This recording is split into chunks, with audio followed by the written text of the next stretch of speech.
Vicky. I was thinking, as you were thanking everybody for all their contributions to honors, that there was one person I also was thinking about thanking, and that was you. And so would you all please join me in thanking Vicky Lawson?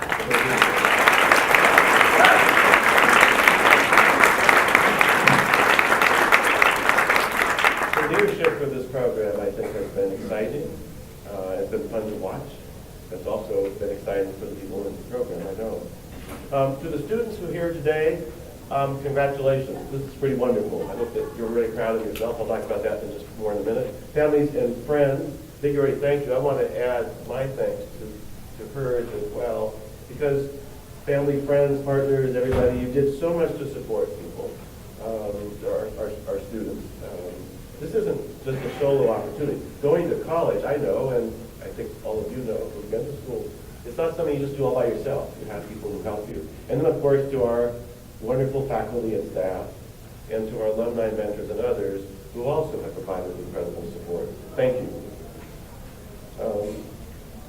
For the graduates, I want to suggest that you think back just for a moment of when you first started your studies at the University of Washington. Can you think about that? Just think back for a minute. I can remember, it might not be exactly the first day that you were here, but it was some moment that you sort of reflected, well, I'm here. I remember that. It was in the fall of 1968, my first year at the University of Washington, as we were walking across the quad. And I had that same feeling that I think a lot of new people have at the university. It was a combination of excitement, and I was scared to death at the same time, because I just sort of didn't know what it was that I was going to be doing here. I was excited about it, and that was so important.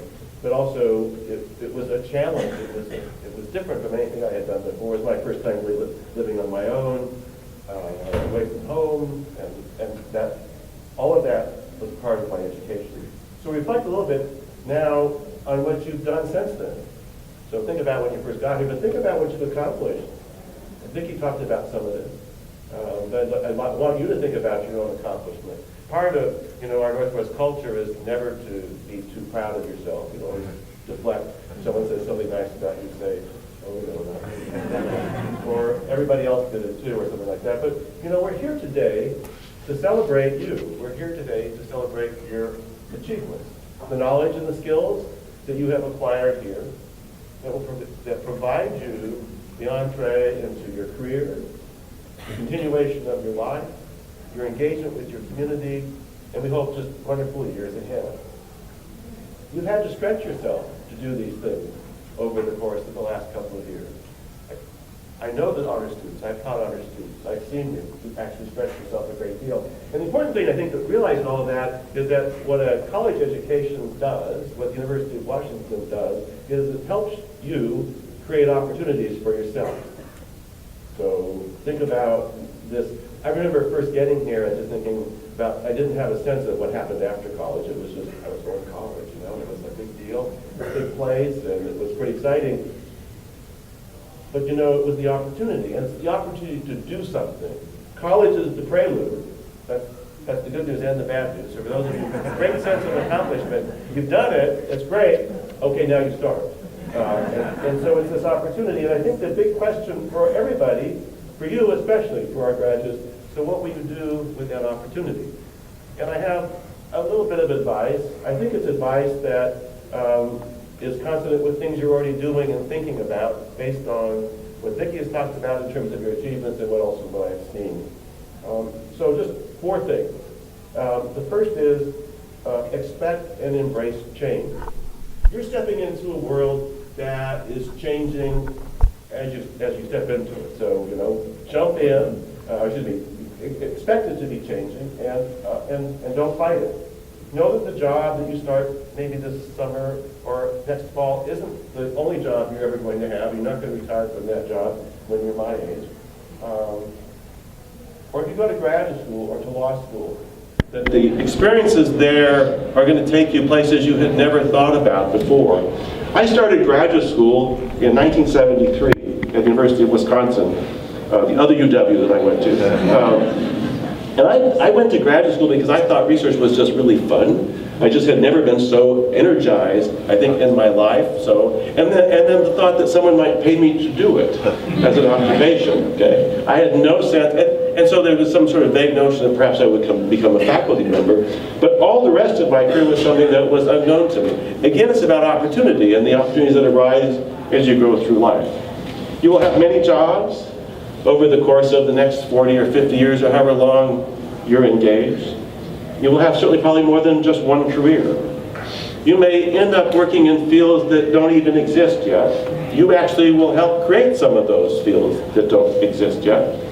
You may be the ones to start new industries, to make discoveries that solve problems that we actually haven't quite figured out what those problems are yet. So it's a fast-changing world. You know that from but it's gonna just keep getting faster. And so expect it and embrace it and be part of that change. And to do that, the second thing you need to do, so expect, embrace change. Second is jump in. Jump into the change. Don't hold back. This can get a little scary. I mean, you just got done here, like, okay, you're out in the world now, let's do some things. Don't wait for permission to do things. Do not wait for permission. I tell you, I've seen this from students over the years, people I think are successful, people who actually make a difference, and many of you have not waited for permission. The kinds of things that you have done here is proof that you don't have to wait, that you actually have ideas, that you have bravery, because it takes some bravery to jump in and to promote ideas or some new way to do something. Come up with those ideas, talk to others about them, and then lead the charge that leads the change. So expect, embrace change. Second, jump in and make it happen.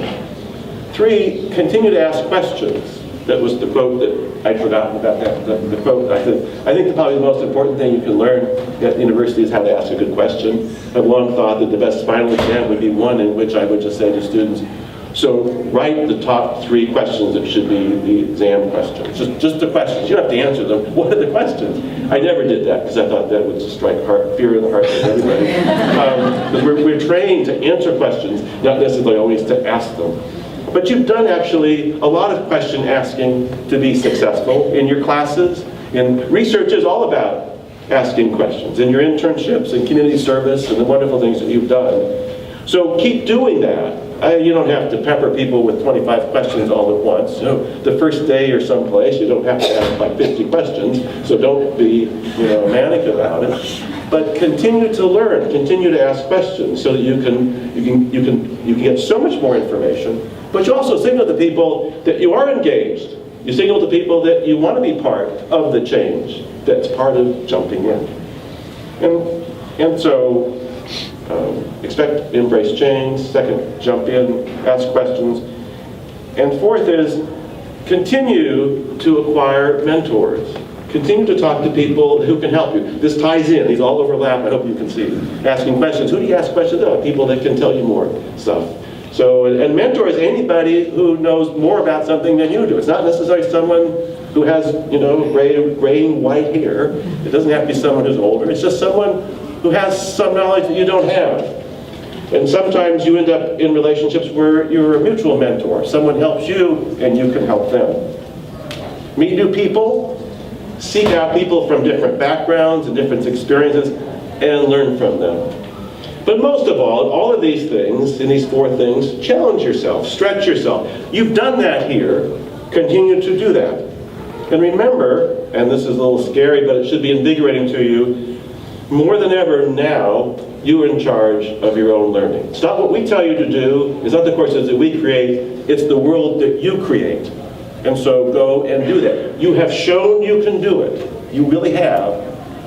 Now's the time to really go and do it. So congratulations.